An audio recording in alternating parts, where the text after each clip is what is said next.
straight from the mayor's mouth, with Matthew Dickerson from Dubbo Regional Council.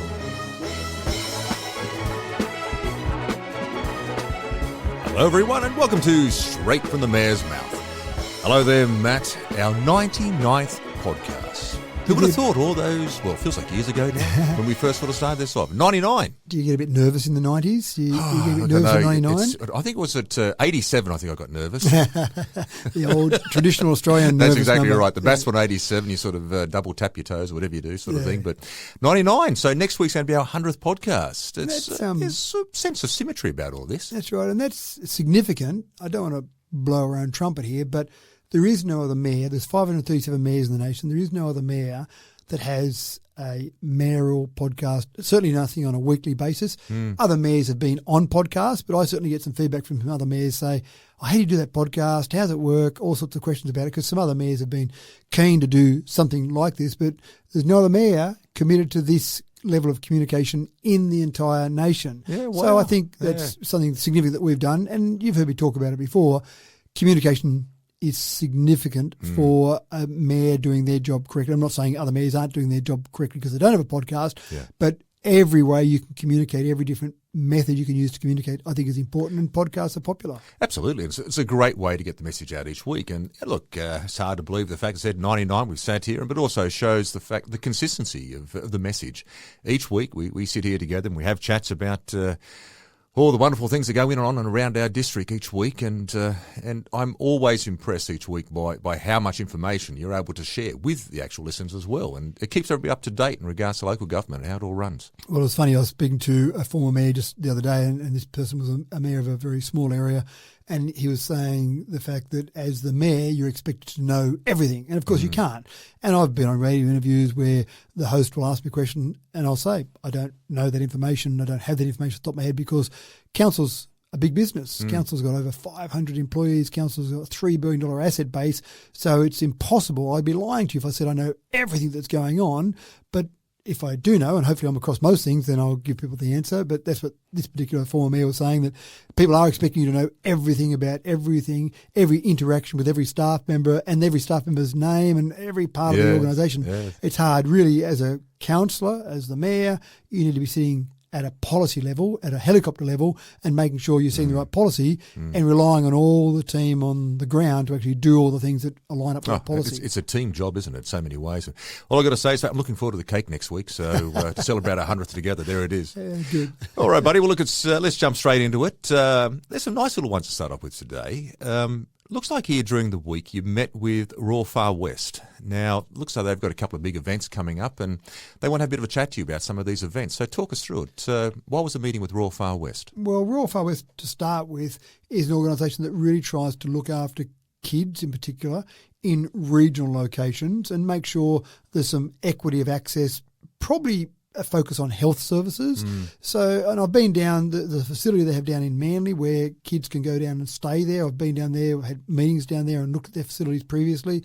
But the idea is that kids in regional areas probably don't get the same access to health services. And sometimes kids in regional areas end up with worse outcomes from health ailments that we know we can treat. There are treatable ailments, but they don't get the treatment because they live in an area that doesn't have access. So Royal Far West tries to take care of those. And I think they actually do a bit of outreach now in terms of getting out to some of those kids in regional areas as well.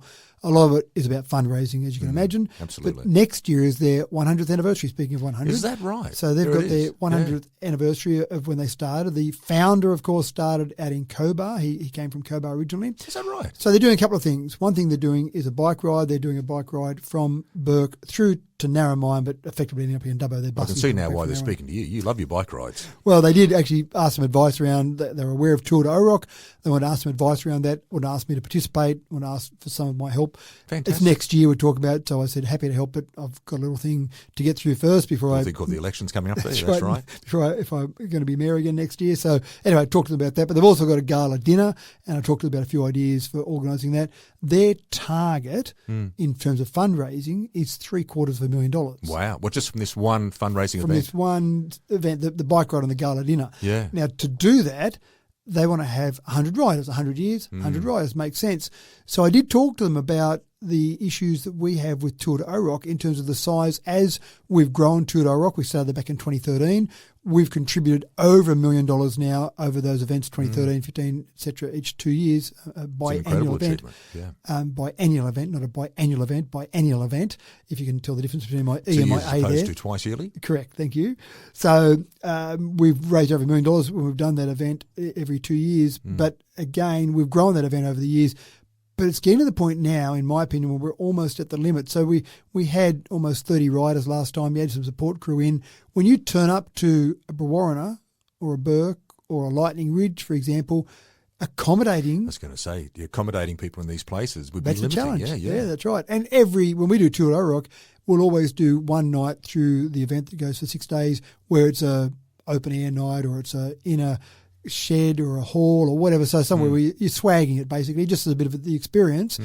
But even just getting the swags for that event, you need to get 30 or 40 swags out to that event. Yeah. So I did talk to them about the challenge they'll have there. We have a challenge when we're getting around 30 or 40 for 100, and that's 100 riders. Yeah. You need, as your support crew on top of that. That's right. It's a massive operation. It might be, I'm not sure, maybe 120, maybe 130 people. Did they sort of think through that and go, well, that's a good point, mate? They have been having a challenge, without a doubt. Yeah. I did suggest maybe billeting, maybe that might be an option. Yeah. We've had great support from the Rotary clubs in these various locations to try and help us do a function, for example, but even just a function, even finding somewhere big enough to hold that many people and the locals that will come along to that function. So they've got their work cut out for them. I'm happy to help in any way we can. I said I'm happy to ride in it, whether I'm mayor or not mayor, I'm happy to ride in it, for example, to help them out there. But it's certainly going to be a challenge. And then the gala dinner, a gala dinner, there are lots of gala dinners that you've got to make something different, I think, to make it a good fundraising event. But I think they've got pretty good corporate sponsorship as well. They're based out of Manly. They've got good contacts in Sydney. Yes. And one of the things I love about the concept for this is they're going to bring riders out from Sydney. They said they'll probably get 70% of the riders will be Sydney or metropolitan based, which is fantastic because I thought we often have some riders come along in small numbers to Tour de Oroc and they experience a bit of outback. So getting lots of riders coming along. Absolutely. It sort of adds to it, doesn't it? Yeah. And of course, look, Royal Far West, a wonderful organisation. There's so many people out there. I'm sure there's quite a few listeners as well who would have benefited from what they've done over the course of the years as well for their own families. Now, you attended Lowe's Petroleum during the week promoting a new campaign that they've got called Don't Be That Driver. What's this all about? Well, it's interesting, and I really like the concept about don't be that driver. And it's driven by the idea that you'll see someone on the highway overtake on yellow lines. You go, oh, look at that driver. Or you see someone drive past you and you can see their seatbelt's not done up. Oh, look at that driver. Quite often there's a few other little words that are thrown in amongst that sentence, isn't there? Yeah, that's right. It's a family-friendly podcast, Mark. Absolutely, that's right. Yes, the 12-year-olds out there, that's how we say it. So the Australian Road Safety Foundation is driving this, where they're saying if you don't do those things, then make sure that people aren't talking about you as that driver. So don't be that driver that does something a bit silly. Now, they've got some pretty scary data to back up why we should be really vigilant, in particular around regional roads, rural roads, and it's Rural Road Safety Month.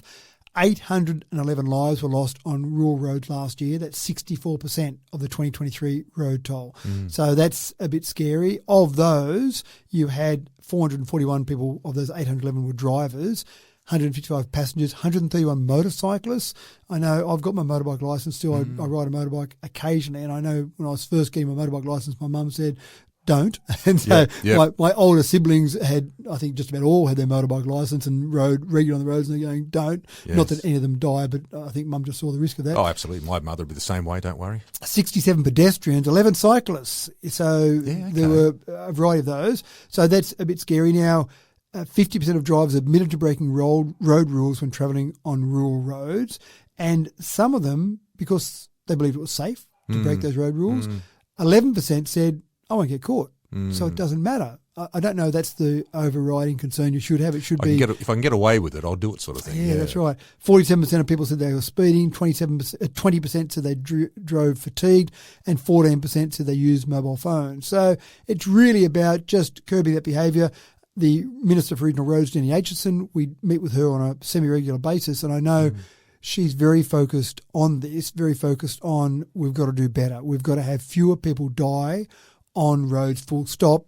she's focused on regional roads. That's her portfolio, but certainly on regional roads, whatever we can do. Now, we've got approximately 2,786 kilometres of roads in the Dubbo Regional Council, LGA. Right. Now, some of those are state roads, some of those are regional roads, many of those are local roads, some are dirt, some are bitumen. But we've got a part of that responsibility to try and curb that road toll as well. You can imagine most of those lives are lost in regional roads, are lost on highways and people travelling faster. But again, we've got a part to play in all of that. So is this a state-based campaign? It's a state government campaign? Or No, it's a private campaign? Yeah, Australian Road Safety Foundation is doing this, and it is Rural Road Safety Month for the nation. So those 811 lives I mentioned were across the nation, Right. but New South Wales had 233 of those. So obviously the most popular state, we've got the highest number of people that died on the roads. So it's Australian-based, but it's everything you do. It's every little part of it. Right. I've seen people, and I don't understand some of the deliberate decisions made. I've seen people who say, I just ducked up to the shops, didn't worry about a seatbelt for that little journey, but you can just easily have an accident for that 1 kilometre, that half-kilometre trip up to the shops where you're just going through a stop sign and someone comes the other way or whatever it might be. Yep. So just put it on. It's just easy. Drink driving, I really don't get drink driving. I know when we were all at school age and there were people who would drive drunk and there were people who were doing that, but I think we learned that it was stupid. Then random breath testing came along, and I thought most people don't, but I still read reports in the paper every now and again about someone caught with a certain level of alcohol on their breath or in their bloodstream. So and they're very deliberate decisions, and I think that's where it's that sort of concept where you're making a deliberate decision to get in that car with too much alcohol in your system. If you've had something to drink, just get a taxi, get a friend to get you home, walk home, whatever.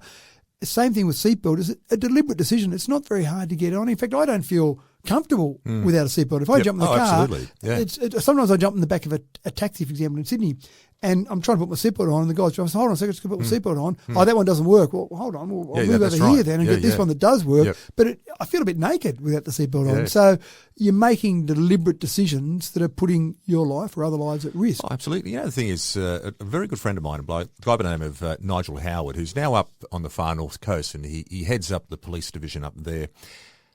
The amount of road accidents that he had to attend down here in this region was quite horrific, to be honest. And he would sort of sit down and wouldn't give me the details, but he just sort of shake his head, Mark, I had to go out last night to attend this. And I'd ask him the question, so what was the cause, Nigel? What actually happened here with it? 9 times out of 10, he would say a distraction. Yep. Now, the distraction was quite often the mobile phone. Yep. It was, going down to turn up the music or something like that, coming to a corner, but distract from doing what you're meant to be doing in the space. Speed was obviously a big factor in a lot of these cases too, but distraction was the main one. And I suppose, look, from time to time, we all sort of do something, those sort of moments. But as you say, I love the campaign, don't be that driver. If that becomes part of our focus and our mental sort of psyche while we're driving along, when we suddenly think about making a decision, and that's probably where you sort of get to that point. As you say, one of my great lines I love to used to say to the kids is, be the person you want to be. Well, it's almost like this sort of stuff, don't be that driver. Just to remind ourselves consciously in those moments when we're about to make a decision to say, wait a minute, don't be that driver. I love it. It's a good one. So, and again, this is part of the reason why we do this podcast, is to get those sort of messages out there too. Exactly right. And each year I get to go along to the Rotary Youth Driver Awareness program they have. Great program. Called Rider. Kids, and school kids come along and do that. And there's a whole range of awareness there. One of the things I do when I do an introduction is I normally get a couple of the kids, and I get one kid to stand up at one end of the hall. It's usually at the showground, one end of the pavilion there. And then I get someone else to stand beside them and pace out 27 big steps.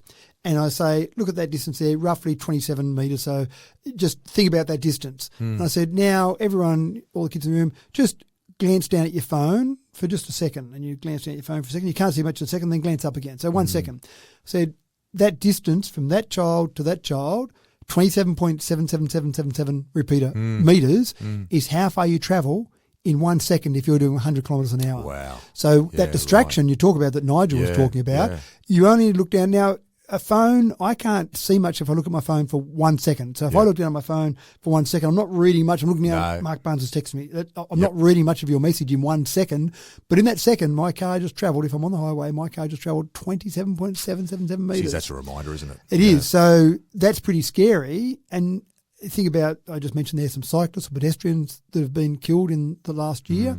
Think about that. You're driving along, you glance down at your phone for 2 seconds. Well, there's 54, 55 metres you've travelled. You could very easily collect a cyclist that you didn't see that was 50 metres ahead of you on the road. That's the length of an Olympic pool, isn't it? Well, that's exactly right. That's in a blink of a couple of seconds. That's pretty scary. So the distraction, I don't have all the data about why all these accidents happen, but certainly there's no doubt about it that distraction occurs and it can claim lives. So, let's not be that driver. In Dubbo Regional Council, LGA, what the heck, across the state, across the nation, let's not be that driver. I love it.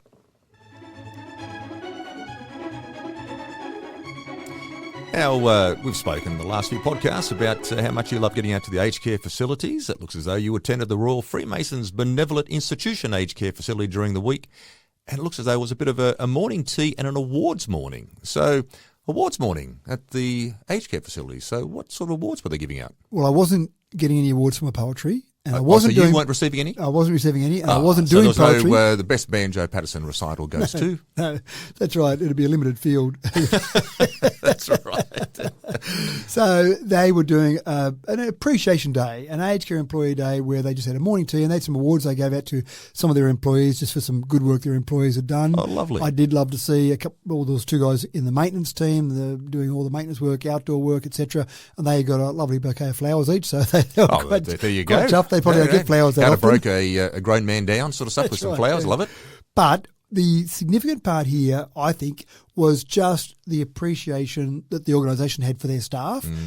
And when I spoke to some of the residents, because normally I'm doing poetry and I'll talk to you a little bit about poetry or council or whatever, but this particular day they spoke to me about the employees there.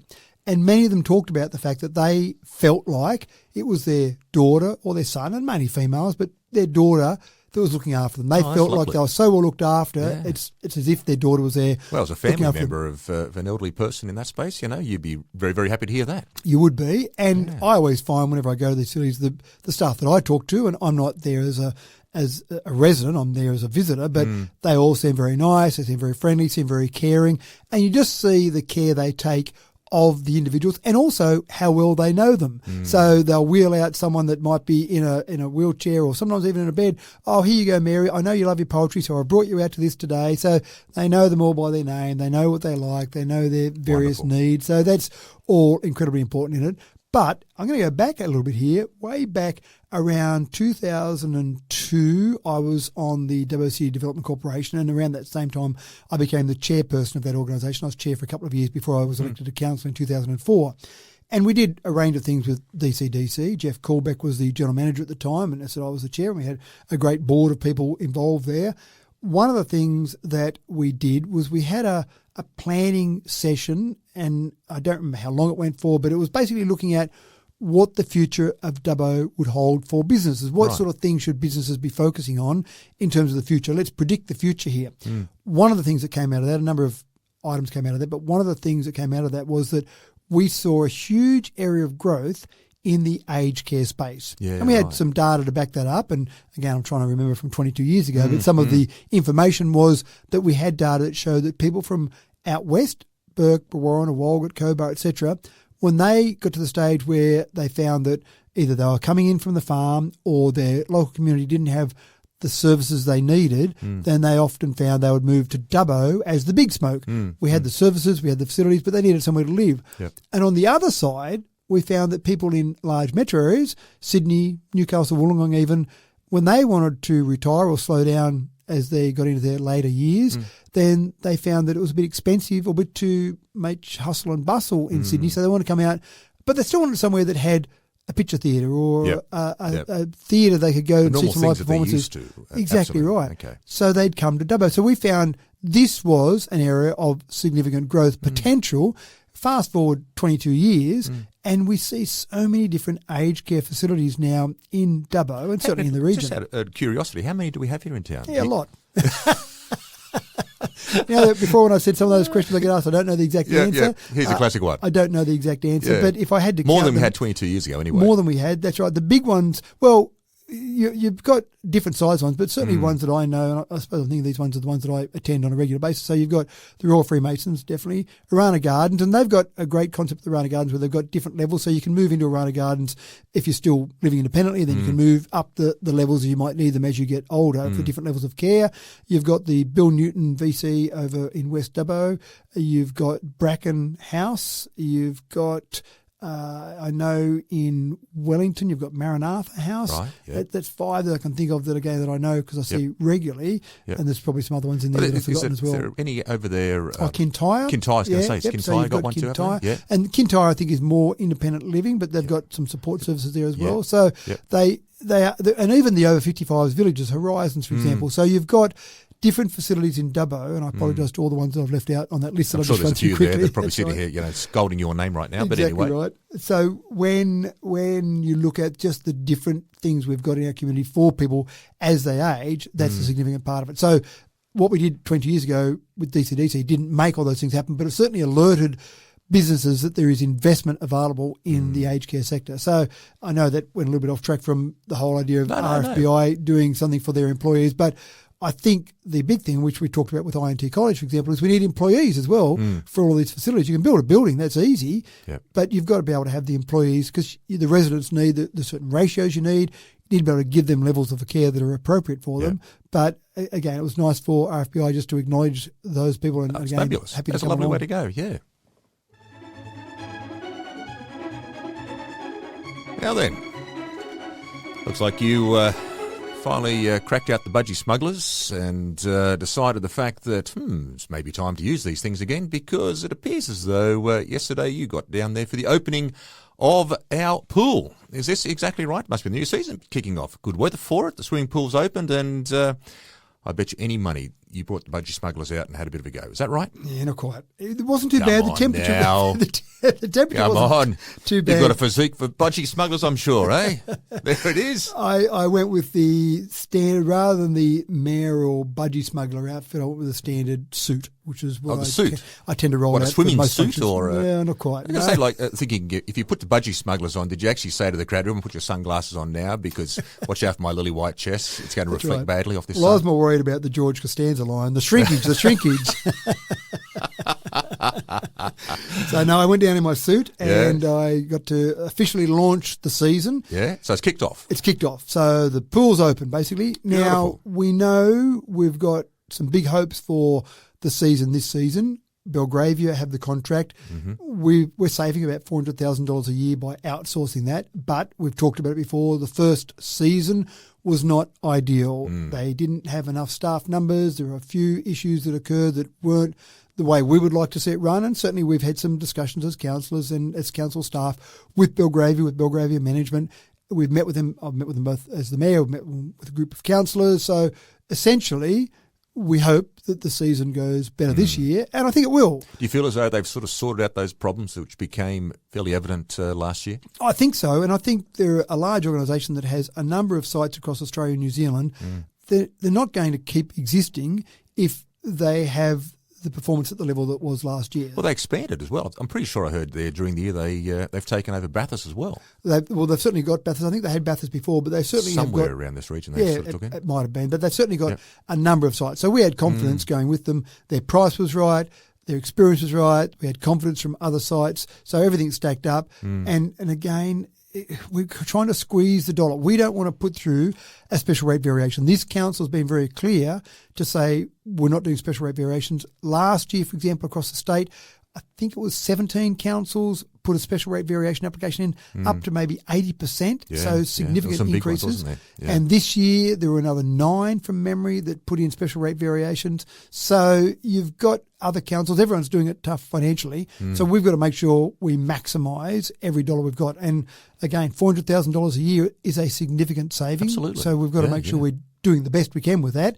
And so again, it wasn't ideal the first year, but we hope, with the discussion we've had and with Belgravia's reputation on the line, we hope that it'll Do they feel pretty confident that they're ready to rock and roll this year as well and get into it? Yeah, and they've made a few changes and they've got a few things in place. But one of the things they had last year was certainly a very short time frame from when they got the contract to when they had to open the season. They had staffing issues and things like that, didn't they? A lot of it came down to that. And we would have had the same problem if we still managed the pool internally, which again, we made the decision not to, and for logical reasons. One of those was we're not experts at managing a pool. So that makes sense. Belgravia are.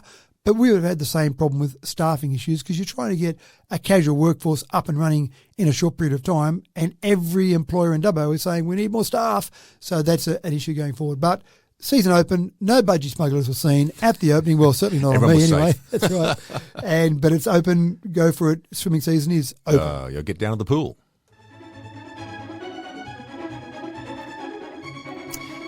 Now, I know we talked about a couple of podcasts back about the fact that you had your last council meeting, but you didn't really, because last Thursday you had the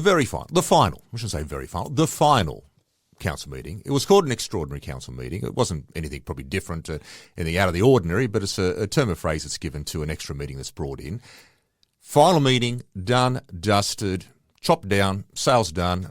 Talk me through it. I think it was our quickest meeting for the year, and not because of a lack of interest. There wasn't a lot on the agenda because it was an extraordinary meeting. Yeah.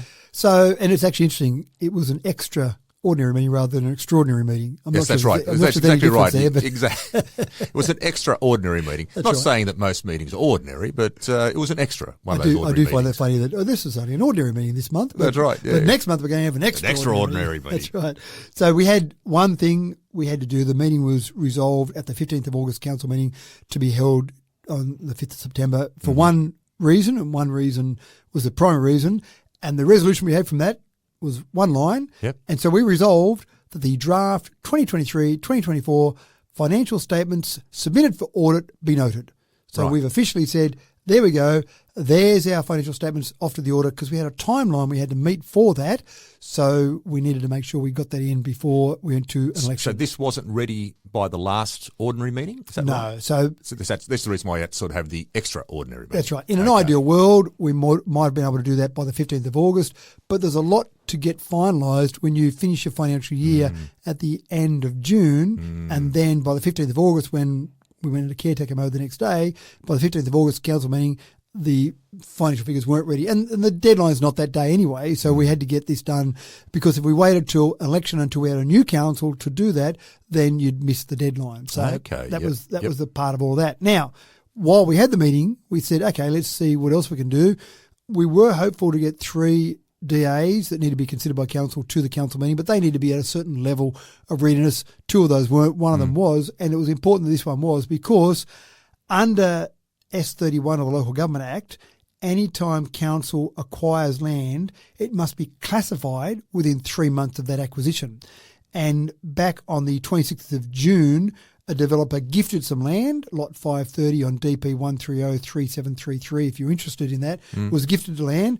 And so we needed to basically classify that. If we waited till a new council came along, then we would have been outside the Act. So because we need to do it within 3 months, 26th of June, get till the end of October for the next council meeting after the election, then you've missed that 3-month timeline. So we did classify that land. It's fairly operational. Basically, we resolved that we classify lot 530 on DP 1303733 as operational land for the purpose of the Local Government Act. So essentially that means it's operational. So a developer gifted council land? Yeah, and it does happen from time to time. It was gifted land not because the developer was feeling incredibly generous. Yeah, I didn't realise they had so many generous developers out there. And they said, look, why don't you have these 10 housing blocks and you can sell them? Yeah, happy days. It wasn't that. The land was gifted for drainage purposes. So, right, okay. So you can't go and build it, obviously. Yep. And it'll also be encumbered by some electrical infrastructure easement, by an easement. Right, there. So okay. You've got things that need to happen for that land. So basically the developer says, well, I don't need or want this land, and it's more appropriate that council has this land. And we said, you guys yes, could that's put the fine. infrastructure through anyway. Correct, that's Okay, right. Yeah, right. So that makes sense there. So essentially, we did all of that, and basically that's now done. That land's now been classified. That's finalised. So that's all fine. Again, a bit of a technicality. Yeah, right. I do notice, though, that there was another item on the agenda in regards to the REACT Centre. What had to happen here in regards to this?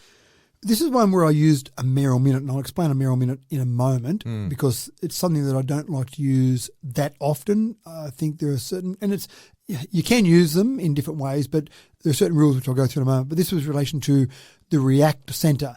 At the 15th of August meeting, the resolution from council, and I haven't got it in front of me, but was along the lines of council submit the application for the Energy Co Transition Fund for $11.25 million for the REACT Centre, subject to the feasibility study that was still being worked on being appropriate. In other words, that it all stacked up. Now, that was fine. That gave the CEO the ability to submit this because we've got a deadline. The 9th of September, we have to get the application in for the money for this $11.25 million. We don't want to leave that sitting on the table. No, absolutely. So That'd be a hard deadline too, I'm sure. Exactly right. Now, the CEO had the power from that last resolution, but I did say to council at the time, if we can get it by when that next council meeting is happening, I'll bring forward a mayoral minute and basically get us to consider that one more time with some more information from the feasibility study to be able to say, yes, go and put that in. Now, I'll talk about the mayoral minute in a moment. A mayoral minute allows a mayor, and only a mayor, because only the mayor has an authority to put forward a mayoral minute, to bring forward something to be considered at the council meeting. So one of the advantages of a mayoral minute is you can bring it forward any time. With our business papers, we've got to have that out to the public before the meeting, 3 days before the meeting, so the public can see it, we can see it, we can consider it. And so if you had something that comes forward at the last minute, well, you didn't have 3 days notice there, but a mayoral minute you can do that. So basically, you typically would use it to address something that was urgent.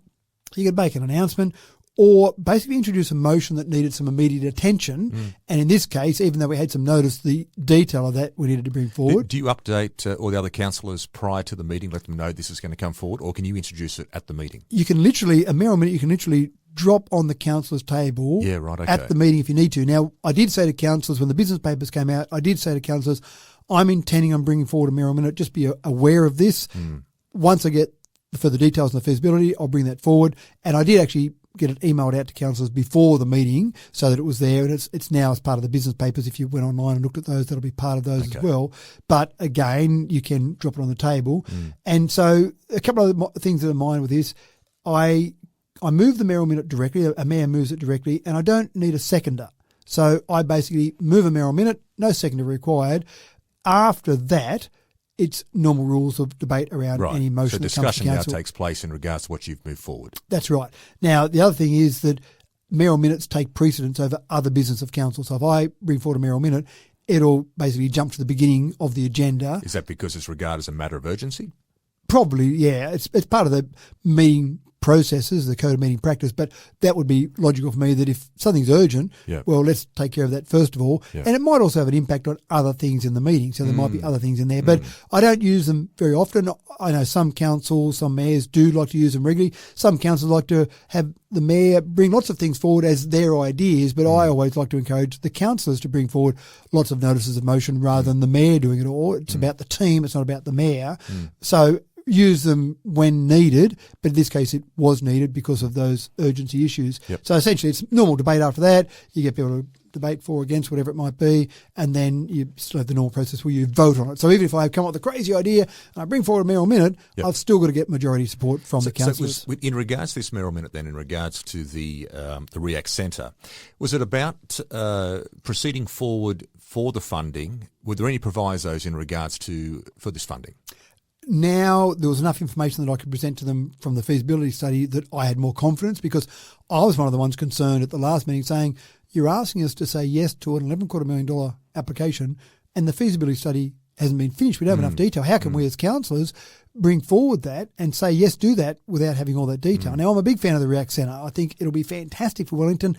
You've heard me say it before, fundamentally change the economy of Wellington, but I still want to make sure we do things in the correct way. So I certainly had concerns at the last council meeting to say, you're asking us to do that. We did change it. One of the councillors changed it to say subject to. So don't just go and put the application in blindly. Keep in mind that we're putting an application in for $11.25 million. That money is tagged to Dubbo Regional Council. So if, for example, the new council comes along and they say, it's a silly idea, we could probably change that. We could go back to the state government and say, we put that application in, we met the deadline, but actually we think this is a better idea over here now, because that money, we're not at risk of losing that. We need to put an application in for something that makes sense.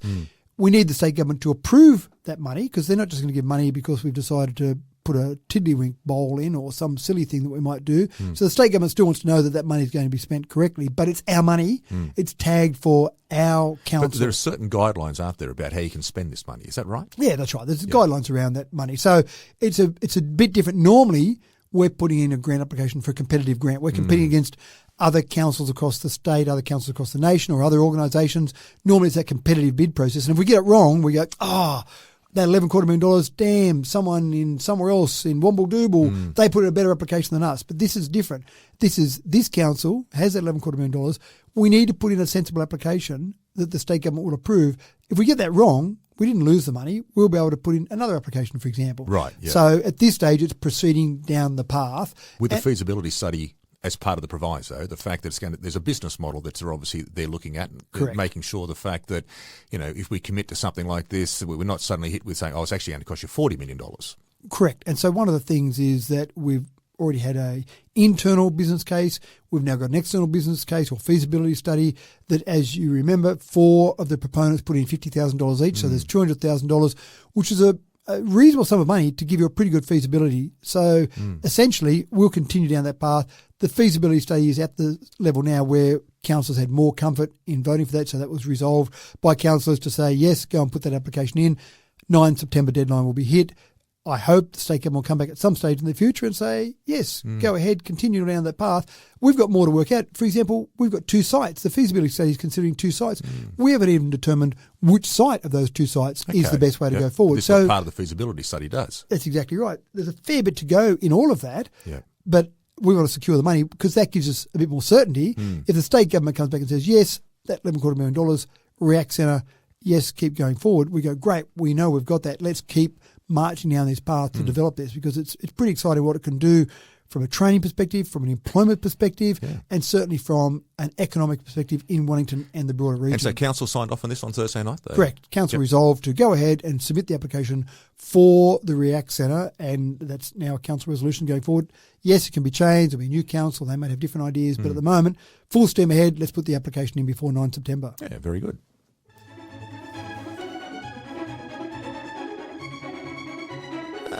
The Mayoral Memo.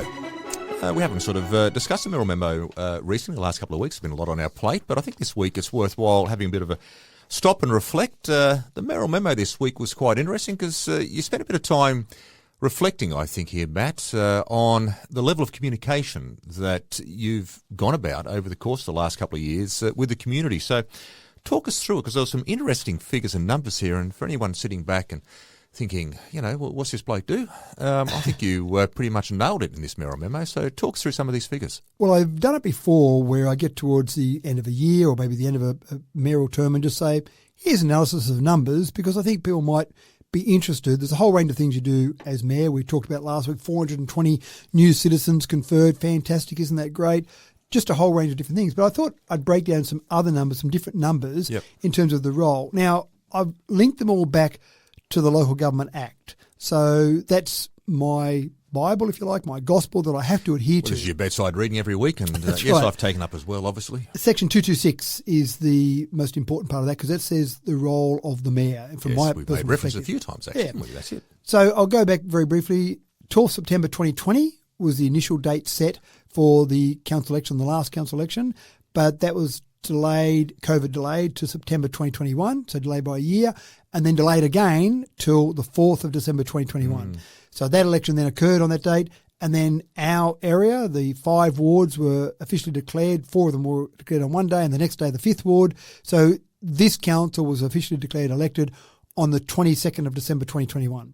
So essentially, we've had less than 70% of a normal council term. So that's been a bit of a challenge. What can you achieve in that? I know some councillors have been a bit frustrated by that, in particular the ones not standing again, saying, gee, we're really getting into it, and we've been cut short a little bit there. Yeah, right, okay. But so this basically these numbers relate to that shortened term, the 70% term. Section 226 Part C of the Local Government Act says the mayor is the governing body's spokesperson. So I take that pretty seriously about how you communicate. So essentially, and again, we've talked about it, it's not my personal view, it's the view of the governing body. It's the resolutions of council. It's what is the official opinion of council on this. So it might be, I might have voted for something and I might have lost the vote, but the next day I'm on radio talking about that as a resolution of council. I've got to represent the view of the council, because some people have said to me, Matthew, what about this? And in the back of my mind going, well, it's not my personal view, but I've got to support this, because people will say, what are you doing about this? Well, it's not what I'm doing. It's what council is doing about this.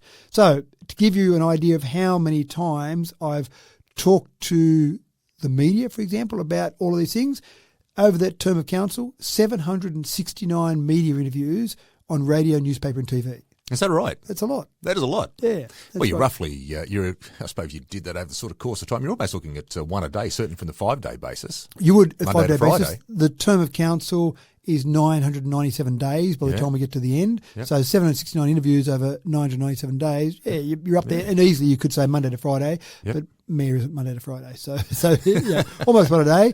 Yes. I mentioned before the only Mayoral podcast, The Nation, 100th episode next week we'll do. And that's probably, each episode goes for a minimum of an hour. Oh, that's right. Maybe an hour and a half. Absolutely. So you've got 120 hours or so maybe of these podcasts, which again is communicating with the community. And Mayoral Memos, we're talking about this Mayoral Memo, number 139. Next week will be my 140th. There's about 68,000 words that I've written about council. Oh, you old wordsmith, you look at you go. 68,000. 68,000. I'm pretty sure, I'd like to see how many are in War and Peace, but you've pretty much written your own little Russian novel there, I think. Well, that's a good point, actually. Yeah, what would War and Peace be? It'd have to be 50,000, Oh, it'd have wouldn't to be at least. Yeah. Absolutely. Yeah. So there you go. That's all about council. Now, when you go to Part M, then a crucial responsibility for the mayor is representing the council at various organisation levels.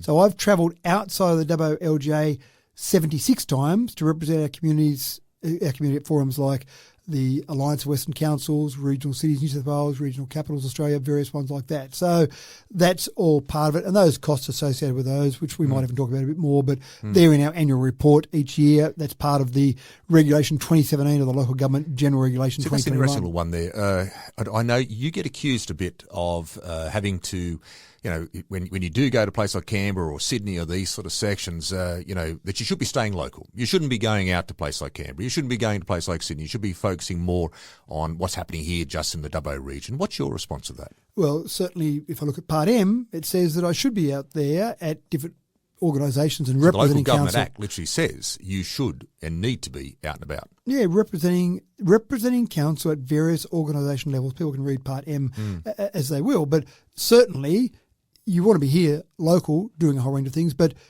getting out to those different levels helps Dubbo, but also helps in your understanding and your collaboration with other organisations because you can gain benefits out of all of those. Now, if I travel across to Canberra with Regional Capitals Australia and meet with some ministers, do I come back with a cheque in my pocket? Probably not that day, but for big picture or understanding the direction of government or the next grant application, understanding the conversation you've had. But even with some of the changes with the aviation white paper, which we spoke about last week, Catherine King, the minister responsible, certainly has heard information from myself about Dubbo in terms of some of the challenges about running an airport. There's an aviation white paper. Did Catherine do that because I spoke to her? No. But Catherine's done that because she's heard from lots of different organisations, lots of feedback, including Dubbo. You want to be at the table. You want to have a seat at the table. And definitely getting out to those different organisations and meeting with those, I think is important. But 76 times is not meaning I'm there every day, every week for days at a time. To be honest, I thought it would have been more than that. Yeah. Well, it's a fine line. It's a balance you've got to get. You've got to be here working on solutions locally, but getting external information and external help. To bring it back locally. That's the thing, isn't it? Yeah, you get the information there, bring it back to here. Yep. So Part B of the Local Government Act highlights community cohesion. And I work very hard on making sure I've got that with councillors. It's a big team. It's not about me. I'm not council. Council's not councillors. That's a big part of the direction, but council is the entire community. But that cohesion with the councillors, and often I hear it where people say, and it's happening in past councils in Dubbo, it happens around the state, people go, all I see are the councillors fighting out there all the time. They're always blowing with each other. There's a fine line between healthy debate and fighting with each other. You want to have healthy debate, but to work on that community cohesion, I do have one-on-one meetings with councillors. 155 one-on-one meetings I've had with councillors, and they would easily go for an hour each time. You sit down with the councillor. These is one-on-one, sit down, have a chat, get a coffee, and let's talk about what your thoughts are, what are your ideas on this, yada, yada. Exactly right, and they're important because those councillors want to make sure that they've got an opportunity to discuss whatever they want to discuss with the mayor. I'm in council more often. I'm talking to various people more often. It's important for those councillors to be able to get their views across, but also just to make sure you've got a good relationship. Sometimes you talk about the footy or whatever it might be. It's about that relationship. So that community cohesion from that part I think is important. Part I of the Act says that you should be fostering partnerships between council and key external entities. So I've had 208 meetings with representatives from government and the private sector. So they're formal sit-down meetings. There's lots of casual discussions you have at various functions, various events, but that's 208 formal sit-down in council, sometimes in a cafe with various organisations and various levels there. Engagement with the community is Part K of the Local Government Act. We've had community leaders breakfasts. They've been reintroduced now. They fallen by the wayside. They've been reintroduced. Mayoral Developers Forums, again, have been reintroduced. And so that means that you've got those forums, those abilities to engage with the community. I think your Safe platform on council is very powerful. But also, I say to people all the time, don't wait for a community leaders breakfast. Don't wait for something formal. You've got the phone numbers and emails of myself and councillors. And I actually went back and had a quick look through my emails. I've sent, over this term of council, 20,836 emails. These are official mayoral emails. These aren't in my personal life. This is just mayoral emails. This is outside sort of responding to, social media and all that sort of things as well. All separate to that. That's just emails. And I've also received 28,489 emails over that term of council. Now, again, one of the challenges is phone calls, lots of phone calls. I couldn't actually see any way that I could count. You don't get itemised phone bills anymore. Any way I could count how many phone calls I'd received or made. But I went back and just looked at a few days before I wrote this just to see you've got your call log on your phone that goes back a certain distance. And so most weekdays, there are about 20 council-related phone calls in and out each day. So you've got a fair few there. Weekends, it does die down a bit, but you still get those phone calls on weekends. But I thought that was one way of looking at it. So in terms of the ability for the community to engage with the mayor in particular, well, emails, phone calls, that's pretty much a direct engagement. That's going directly to me. I don't have someone else answer my emails. I don't have. I've got a assistant at council that helps just book in calendar appointments or book in various things that I might be doing. But emails come to me. I answer. If an email comes to me, I'm the one that answers that email. When I send an email, it comes from me, not from anyone else. If it comes from someone else, it'll show that it's coming from someone else. I don't think anyone can accuse you of, not getting out there and responding to emails, responding to requests and things like that. Do you find the fact, Matt, that in your role, as you say, being the spokesperson for council, in regards to any decisions being made. Now, there's some decisions out there that council has made that you then present to the community that some people in the community dislike. That they don't like the message that's being sent through. And quite often, being the messenger, you're the one who cops a lot of the criticism personally. And there's been some serious personal attacks that have been made towards you and accusations made and all this sort of stuff. How do you feel about all of that? It's just part of the job. It is true that the messenger is shot, definitely. Yeah. But that's part of the job. And I know some mayors tell me that their role in anything that happens is they say positive news, they'll announce. Anything that's bad news, they get the CEO or the GM to announce. Yeah. But I think that's wrong. Yeah. I think you're the mayor, you're the spokesperson for the council, good, bad or indifferent. Here is the information. You've heard me say it before. My job is to tell the community what's happening, whether that's good, bad or indifferent. It's their community. It's not my council. It's not my thing that I'm trying to cover up and keep secret for everyone. My job is to let people know what's going on, what's happening in everything that's going on. Again, whether that be things that I think we might be criticised for. And a lot of times people do criticise me individually. Oh, Matthew, you made the decision on that. No, it was a council resolution. There was a majority vote of council. There are very few decisions that I make individually as a mayor. There's very little power I have. I've got the power to put my hand up and vote on certain things, but it's the power of the council. That's where the power lies. And I remember my very first talk I gave to the group of town councillors privately after I'd been elected as mayor, and I said, the mayor has minimal power. The power sits within this group. That's the way democracy works. What you vote, I've got to enact. The council staff have got to enact. The council staff mightn't agree with everything the council says to do, but they've got to go and do their job, and I'm the same. I've got to go and represent that. So it's not ideal in terms of the way people might attack sometimes. And I think people lack that understanding sometimes that it's the council that makes the decision, not Matthew Dickinson, not the mayor. It's the council makes the decision. I'm the one that's got to go and represent those views. Well, it is interesting to say that because there are a lot of, I wouldn't say a lot, there have been attacks made on you in regards to the very nature of that, is the fact that it's this is not council, it's Matthew Dickinson that's driving this agenda and things like that. It becomes very personal for you. And as I think you've clearly outline the fact that, you may have your own agendas of items you'd like to see pushed through, like every candidate coming at the elections coming out, they're going to talk about their own little personal agendas they want to sort of see through. But at the end of the day, as you've just pointed out, this is a group of voters. 11 people are voting there, sitting down and making the vote. You're one of those 11. but the accusations still run strong. We live in a society today, I think, that has become, there's a lot of anger out there. There are some angry muppets who really love to sort of get in there and for whatever reason just get their own personal agendas. They drive it. And they pick certain individuals in our society, and politicians are a classic one that they want to attack. And I see a lot of this anger generated towards you at times by certain individuals, not by large groups, but by certain individuals that really come in for very personal attacks. I suppose my concern is the fact that how this impacts a person like yourself, the people who are the contributors in our society, the ones out there who are trying to make a difference. And I see situations like Cowra and other sort of places around here where they're struggling to even get enough candidates for the upcoming elections, which you read it through and you sort of say, well, why is that the case? Then the comments come back with a lot of lines of saying, this is an angry society. I don't want to be out there putting my head on the chopping block every single day to get attacked by people with their own personal agenda stuff. So do you have any thoughts in regards to this and how you yourself deal with this sort of stuff? I know you've addressed, you sort of, look, it's all part of the job, but how do you overcome that sort of sense of personal criticism?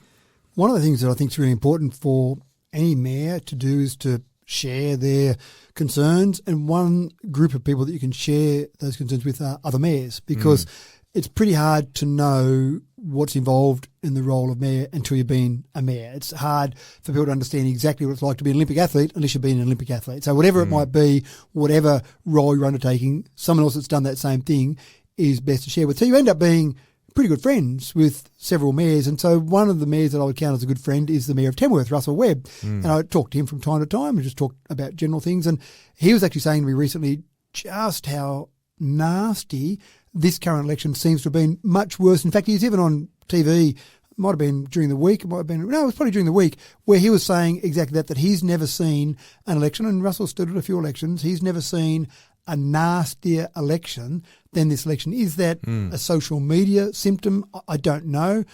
I won't make any comment on whether it's a nasty election or whatever it might be. Sometimes you've got to reflect on yourself and look at that and see what you take notice of and see what opinions you look at there. The conversations I have with people in the street are still very respectful and still very nice in terms of those conversations. Whether they agree or disagree, they're happy to put their opinions forward in a reasonable way. Social media probably is a little bit different to that. Yes. But I think just having those conversations, sharing that information with people is one way of making sure you cope. You don't want to get to the stage where you're not coping. And I know other mayors who ring me to talk about things sometimes just to do nothing more than express their frustration. Yes. And then they vent it a little bit and they feel better because they've vented it with someone that understands that process. But I think you're right. I think some good people may choose not to stand because they really don't want to put up with the attack. And remember, you as a councillor, you're not doing it for the money. If you are doing it for the money, you're not. There are other jobs out there if you look for money. Yeah. The current wage for a Dubbo regional councillor is $27,050. Yeah. So it's not a big chunk of money to be able to do that. And really it's a 7-day-a-week job.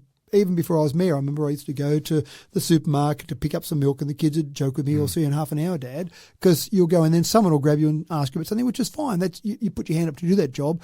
But don't think people are doing it for the money. And I always find it interesting as well when people say, "Oh, this councillor is just chasing their own agenda." And you go, well, there's a couple of things about that. You would hope that councillors do have some ideas on what they want to achieve. Yeah. Is that their agenda? Is that a bad thing? Or is it something that... Every single councillor this upcoming election has putting forward exactly what their agenda wants to be, what they're hoping to achieve.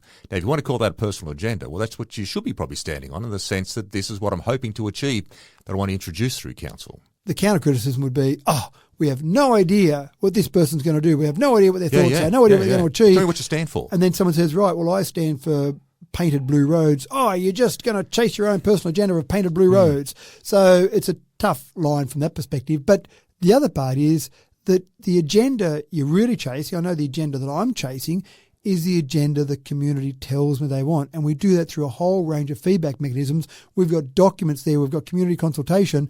And that agenda is what councils, I think, typically are chasing. But again, chasing your own agenda, if I bring forward, let's say I want to paint the roads blue. I bring forward a mayoral minute because I've got this extra power. I can bring forward a mayoral minute at the last minute. I drop it on councillors' desks and I say, that's it. I'm moving. I don't even need a seconder. I'm moving. We paint all the roads blue.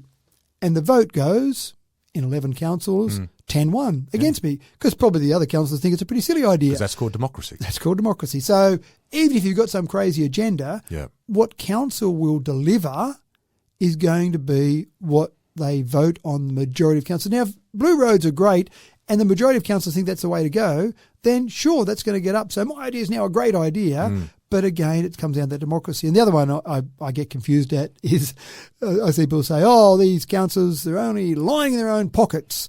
And I think, gee, lining their own pockets. How do we do that? Well, $27,050 is a pretty thin lining on a pocket for the job you're doing. You've got a $3 billion asset base you're responsible for, 500 staff you're ultimately responsible for, and you're lining your own pockets to the tune of $27,000. So I don't get that. And then is lining your own pockets mean that you're taking bribes from someone to do something? Well, that's a pretty serious accusation. So if you're going to make that accusation about council, if you're going to basically accuse councillors of being corrupt, then you want to have some sort of information to back that up. And if there is corruption, that's if someone criminal says proceedings. That's right. If someone says to me there's corruption on council, the first thing I say is great, well not great, terrible. Let's go down to the police station. That's it. You've got that proof there with you of the corruption, because this is an illegal activity being undertaken here. Let's go and report this to the police straight away. I'm sure that councillors, and I know for myself, I don't want to be the mayor of a corrupt council. I'm pretty sure, I don't want to put words in their mouths, but I'm pretty sure at the moment we've got 10 councillors. I'm pretty sure all of them don't want to be a councillor on a corrupt council. Absolutely. So let's deal with this straight away. If you haven't got any proof or you really don't have any evidence of corruption, you probably shouldn't be saying things like there's corruption on council, let's root out corruption on council, or these councils are lining their own pocket. So there's a whole range of things there that I find interesting in terms of social media commentary. I love public discourse. I love interaction with the community around things, debate community with a whole range of things.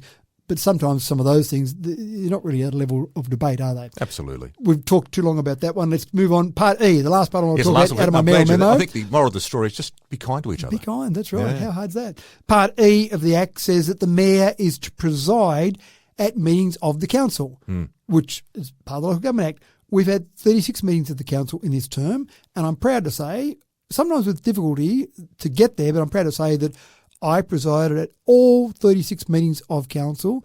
As you said, I think we talked about this before, the fact that there was some even where you managed to drive a couple hundred Ks to get back to. Well, toured to Orock twice. There was one time I got a friend to fly me back. I was in Cobar. That's right. Yes. I didn't have enough time to ride into Cobar, then fly back or drive back to Dubbo. So I got a friend to fly me back to Dubbo for the council meeting. No cost to council. Just want to emphasise that there. That's right. And certainly I've had people drive me back, when I've been at Orana one time, drive back. But I organise my life around council meetings. I haven't taken an official holiday away from the role of mayor. So I've been the mayor for all of those by then, 997 days. Now, that's not to say I haven't been away. There's been times I was down at City to Surf. I was running in City to Surf. I probably wasn't doing my mayoral duty while I'm puffing and panting up Heartbreak Hill, but I was still the mayor. I still had my phone on me if I had an urgent mayoral phone call. I'd love to see you take a phone call going up that Heartbreak Hill. That would be fun. So, yes, I've had times when I've been on a holiday, but I haven't been away from the role of mayor, if that makes sense. So it's an important part of that whole process. But I've also planned everything around that. Well, I'm hoping at some point in time you do choose to have a little bit of a break. Well, after the council election, I'm not the mayor for a period of time, regardless of what happens in the council election. Yep. And so there's a couple of weeks there that I've said to my wife, I've promised her we'll have a little break there. Nice. So there's that.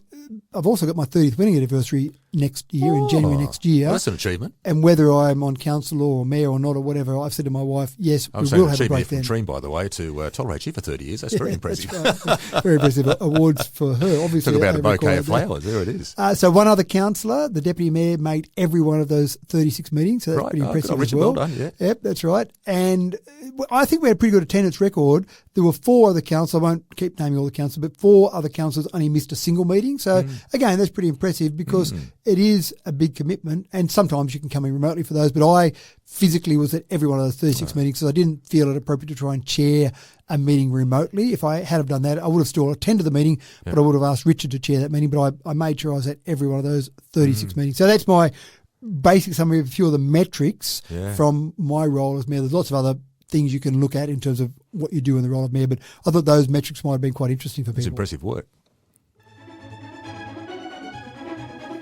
Now, a couple of little things here coming up during the week, but looks like the main thing is the fact that you're going to be speaking at the Better Futures Forum in Canberra.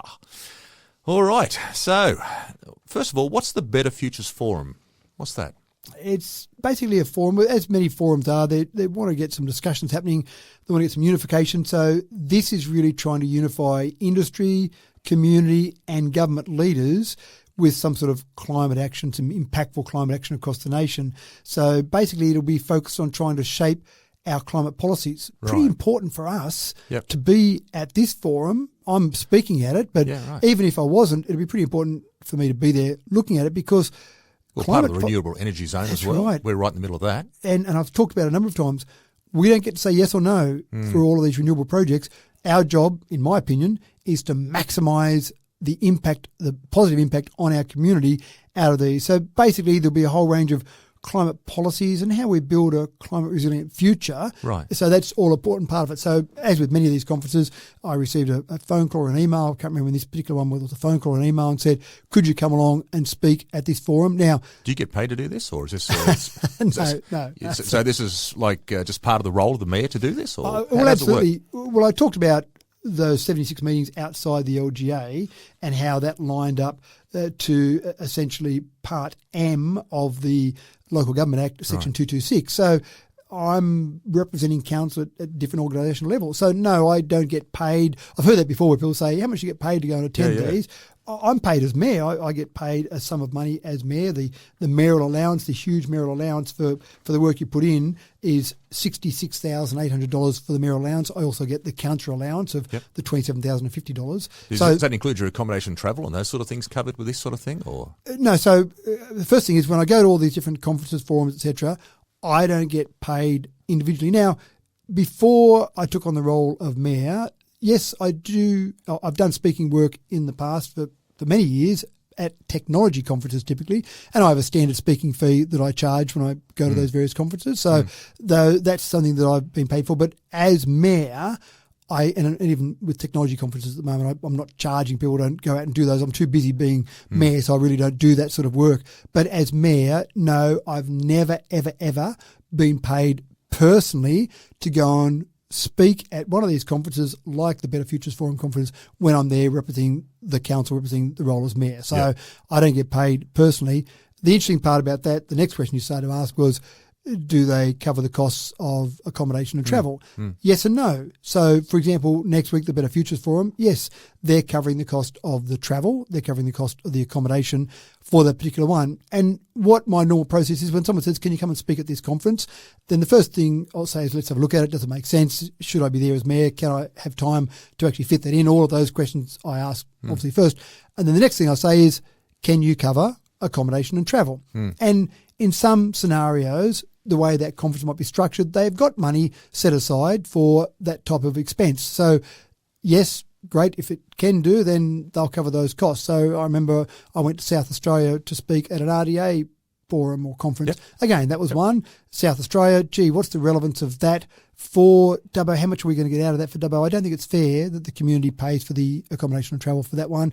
RDA, South Australia, that one I actually said, I can't speak of that unless you cover those ones. For ones in Canberra, I'm in Canberra semi-regularly, so sometimes council would pay for me to go to Sydney or to Canberra to speak at a conference. Sometimes it would be the conference organiser. But the first thing I always do is put the hard word on the conference organiser. See if they can pay for that. Can you do that? Some of these are organised by not-for-profit organisations that are trying to put on a conference at very low expense to the attendees, and they just don't have the budget for it. And in those cases, Dubbo Regional Council would obviously pay for those. So this is part of your $27,000 supplement. Is that what it is, $27,000? How much do you get? So no, the $27,050 is what all councils are paid as a wage. Right. Okay. $66,800 is what the mayor gets extra to that. Oh, that's on top as of a that. wage. Okay. That's right. Is there a supplementary income you get then to cover your costs for travel, or how does that work? Is that an unlimited cost, or is there a certain figure that you're entitled to say at the end of the day, this is how much I have? I can't spend any more on this on accommodation or travel. Yeah. So there's not an additional amount paid for that. I know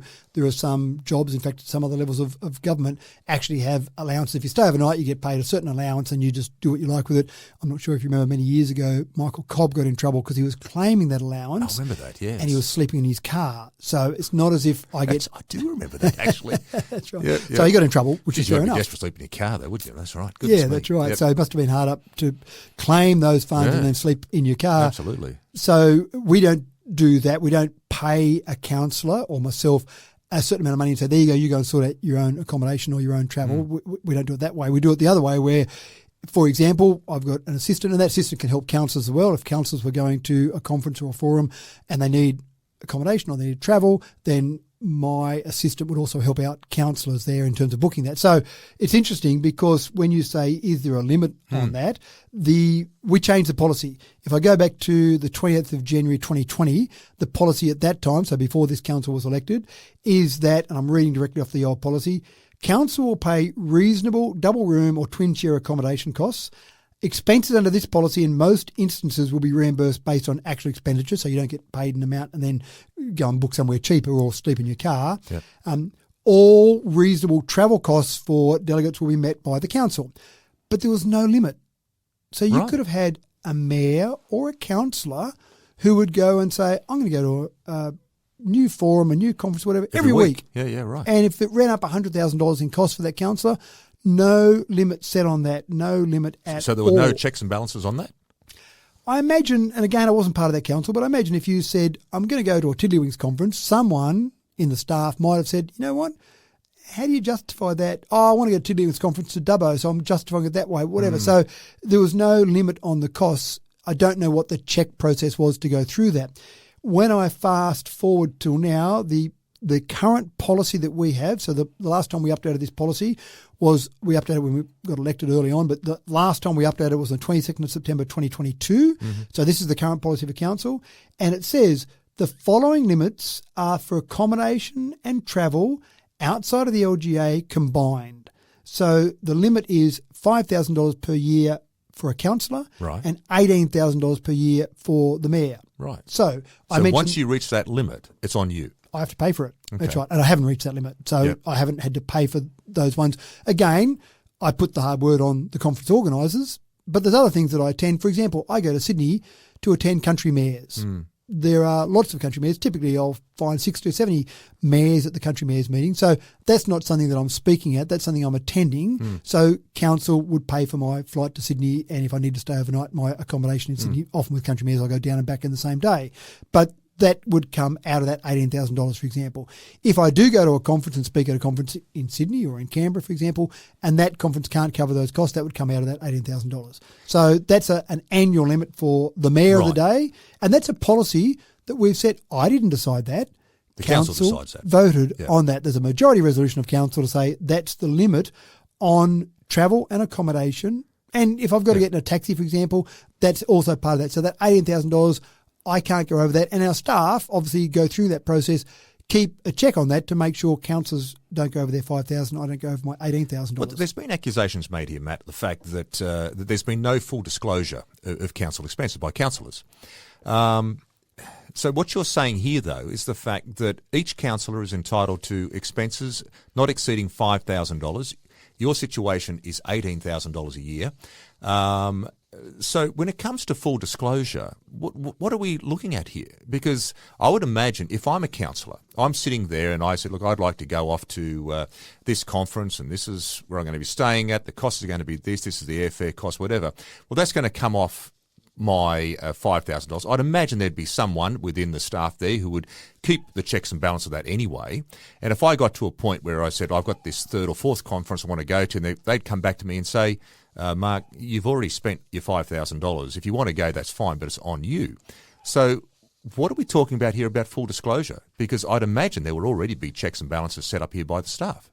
You're right, and I'm sure they're not monitoring every day, every minute of every day, because you've got various things you might book in. There's a running tally, because at the end of the year, you talk about disclosure, you've got an annual report, and the annual report has a whole range of information in there, but part of that annual report is there's a page dedicated to payment of expense and provision of facilities to councillors. Yep. And there is a part of the Local Government Act, or the General Regulation, actually not actually in the Act, but it's part of the General Regulations, that actually says what levels, what items have to be reported on. So the state government has made a decision to say we want full disclosure to the community, and here's what it involves. And it goes through and gives all the different categories. So I've pulled out, for example, our last annual report that we've published is the 2022-2023 financial year. So it says, for example, that the provision of dedicated office equipment allocated to councillors is one of the categories the state government says you need to report on.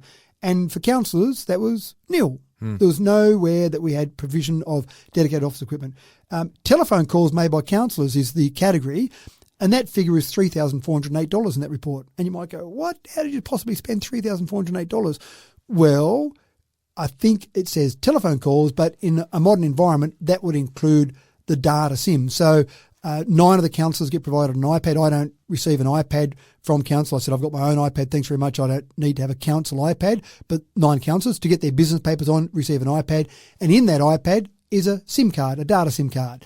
I would imagine, I haven't done the exact numbers, but it's probably a $25 SIM, for example, data SIM. You multiply that by 9, multiply that by 12, you probably get up close to that. But also the mayor has a dedicated mayoral phone number. I think it went way back to Tony McGrain days.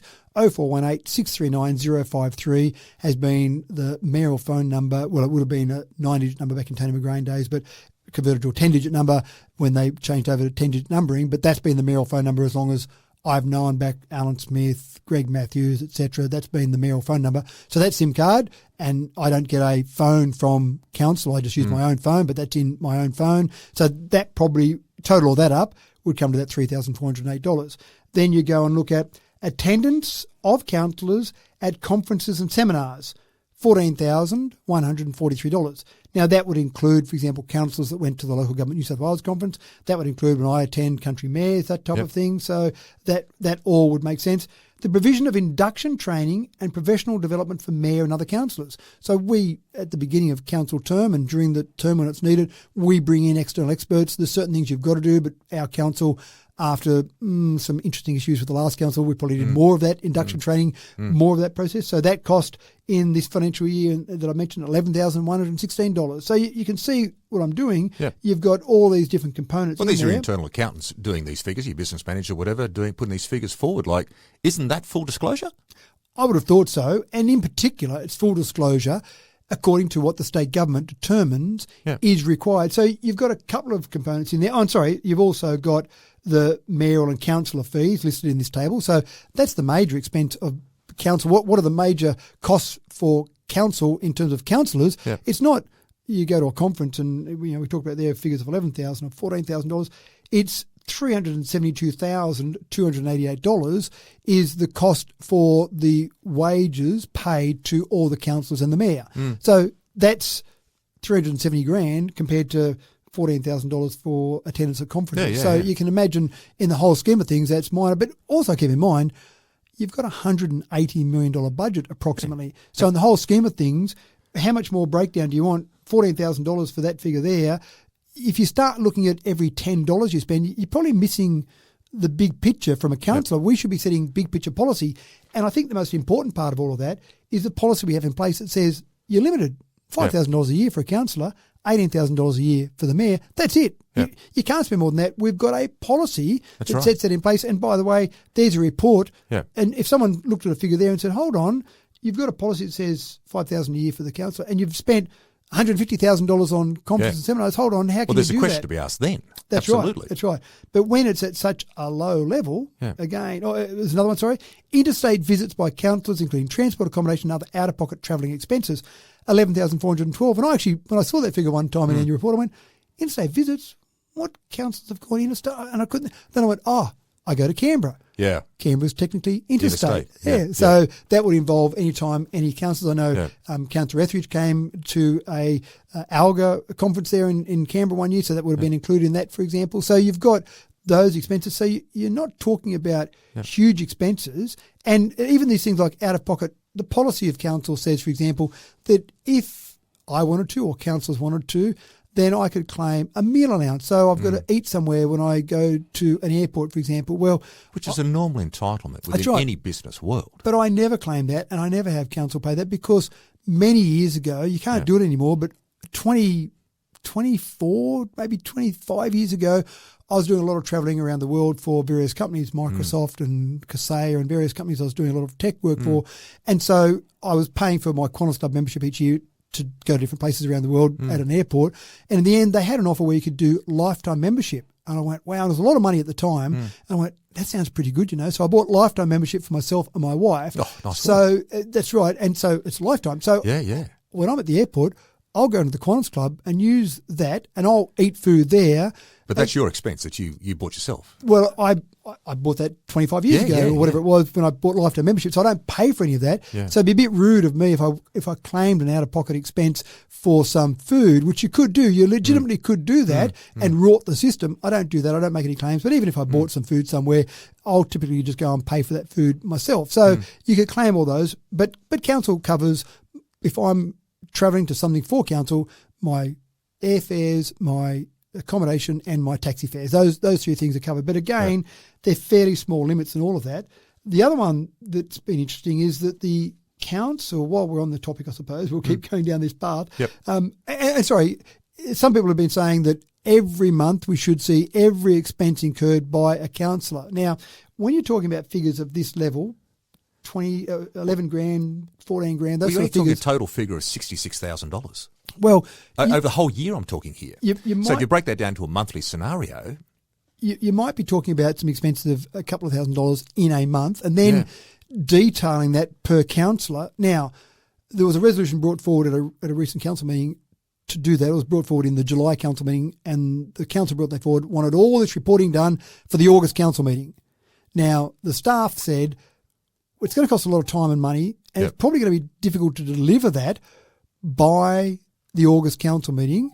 And so there was an amendment put through where basically it was, well, you can have it for next term. If you really want it, you can get it for next term, but you're probably not going to have any ability to get that, or you're going to spend a lot of money on staff time to do that. So that was an amendment that was removed from there. But in the end, council said, to what purpose? This seems like, far be it for anyone to say this, but this seemed like it's an electioneering. You've had 2.5 years to do this if you really wanted it, and then a month before an election you say, oh, let's get all the report for all those councils and see what we can do with that. But you then say, is it worth the amount of time, spending staff time?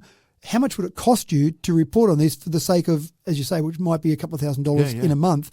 We want to try and maximise the efficiency of council. We want to get rid of red tape. We want to make sure our staff are maximising what they do. Doing reporting at this level in a $180 million budget seems like you really get down to... That's overkill. And it is too the fact too that you look at this and you go, well, wait a minute, there are the checks and balances already set in place. This is the point, I suppose, when people start to turn around and start to accuse councillors of doing the wrong thing. Well, you've got the checks and balances set there. You've got a small figure here, a relatively small figure here, that you have as your entitlement for your travel expenses and these sort of things.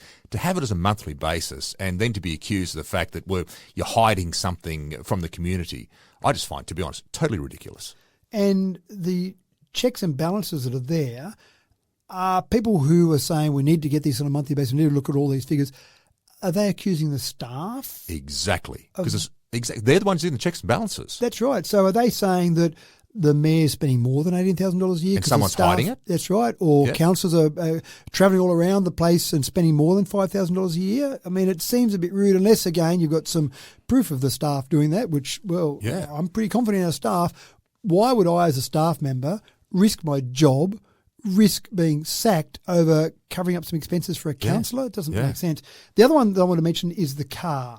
Now, the car has been an interesting topic.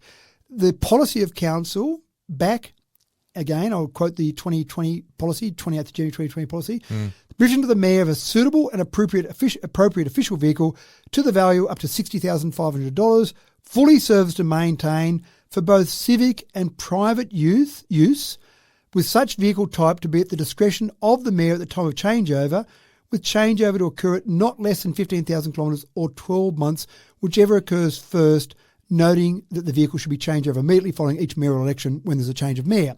So essentially, that was the policy at the 20th of January 2020. So a couple of things on that. The mayor could have a $60,500 car every year or 15,000 kilometres. Okay, so the last term of council, they did go through a number of mayoral vehicles because they got replaced basically around that 12, 13-month mark.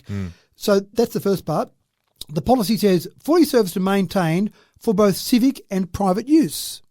Wow, that means I can drive to Perth and that's being paid for by councils in the Mayoral vehicle. Yep. So there was no limit on the kilometres. Right. No limit, and in fact, no limit on the maximum expense to council. Bit of an open book policy, wasn't there? It Open was. checkbook policy. Now, one of the major costs with a car, as you would understand, is depreciation. When you're changing over a car every 12 months or thereabouts, there's significant depreciation. So I actually had a bit of a look back, and the cost to council for the Mayoral vehicle over the last term of council was $21,027 per year, adjusted to today's figures. Okay, so you've got a fair comparison. So that was the policy then. Now, the policy as it stands now is, again, I'm talking for the September 2022 policy, if the Mayor so chooses, a vehicle will be provided in accordance with the corporate fleet policy.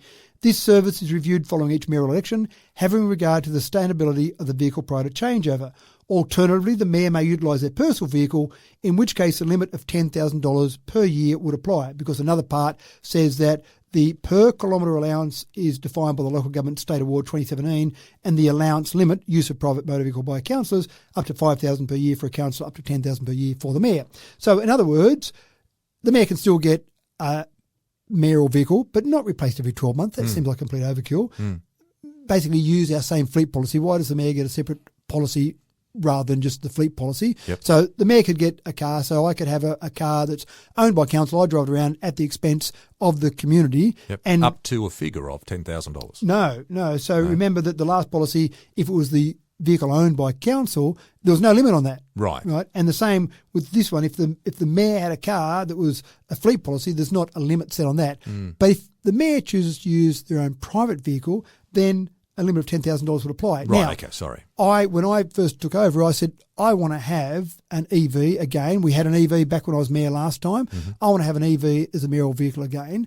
But the policy as it stood we've got our zero emissions fleet policy now, but when I first became elected, I said, well, the policy probably doesn't allow me to get a mayoral vehicle that's electric again, like I did before.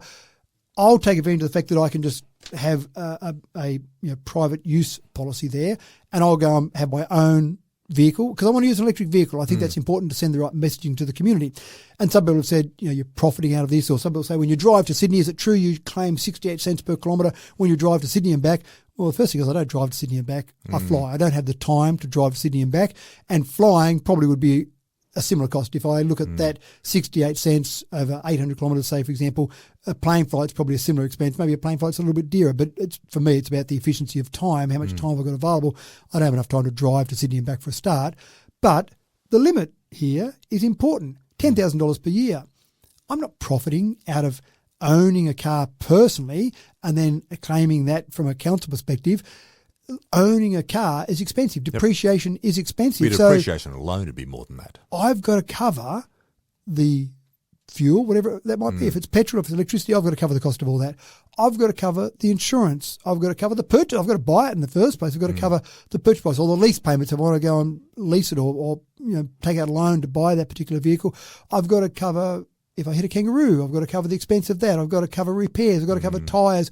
All of those different things I've got to cover. And yes, in line with the Local Government State Award 2017, I can claim 68 cents per kilometre for that travel. But the main point here is the cost to council is the maximum cost is $10,000 a year. But I'm sure I haven't gone to the maximum. Yep. I don't even know what I've claimed each year, but I'm certainly sure it's not going to be $21,027, which is what it was over the last term of council. So you get people who want to throw around things that are convenient or inconvenient truths, if you like. You take a little bit of fact. Is it true that you claim 68 cents per kilometre when you drive the mayoral vehicle? Yes, that's true. But let's look at the big picture. And I'm not profiting out of owning that car. I'm taking what is a reasonable sum as determined by the Local Government Award, a reasonable sum for that, but I guarantee it would be better for me financially if I took a fleet car from council. And maybe if I get re-elected, maybe I'll do that next time because that might be more convenient, might be better for me, it might be more acceptable to the community, but at the moment it's actually cheaper for council, me having a personal car, than taking one of the fleet cars. Oh, well summarised.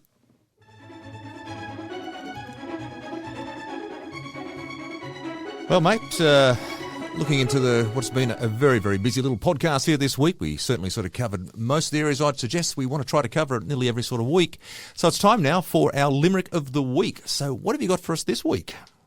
Well, this week, I actually was a bit worried when I was putting together the bits and pieces of this week. I thought, maybe the information I've got this week, maybe we haven't got enough to fill an hour, but here we are, an hour 20 odd. Are we right? Okay. Gee, that time has gone. Yeah, that's right. So this week, I think the most significant thing we've done this week was at the council meeting with the React Centre. I think that's, I think it's going to be big, but even I don't think I fully understand just how big that will be for the Wellington community. In 10 years' time, we'll look back hopefully and go, wow, that was a really significant thing that council did. Well done, council of the day. But so my Limerick this week is about the React Centre. In Wello, we'll soon have a pact, a centre where skills won't lack tact. Renewables galore, jobs will explore. At the React Centre, futures are backed. I was wondering how you're going to finish that one. You did well with that. Now, I'm going to pump myself up a bit here. I liked the rhyming I did with packed, tact and backed. I was just about to say, I don't quite know how you're going to sort of pull that last little wording in there. But you did very, very well, mate. All right, so you know what next week is? It's going to be our 100th podcast. So I look forward to being with you for our 100th podcast next week, Matt. And to everybody out there, have a wonderful week and take care. Straight from the mayor's mouth with Matthew Dickerson from Dubbo Regional Council.